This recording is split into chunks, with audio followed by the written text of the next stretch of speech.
তিনটা ৰাস্তা দি আমি গ'লে আমি উপকৃত হ'ব পাৰিম। প্ৰথম 10,000 টকাটো ললো আৰু আমাৰ গোটৰ একাউণ্টত জমা কৰিলো।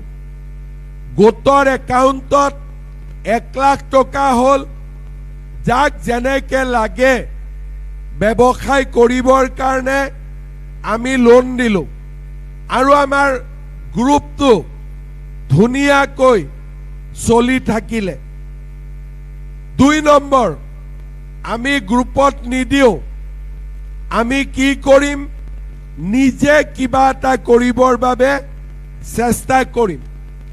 গাহৰি পালন কৰিম, ছাগলী পালন কৰিম, ফিচাৰীত এই টকাটো আমি লগাই দিম, চিলাই মেচিন এটা কিনিম বা আমি সৰু সুৰাকৈ দোকান এখন দিম।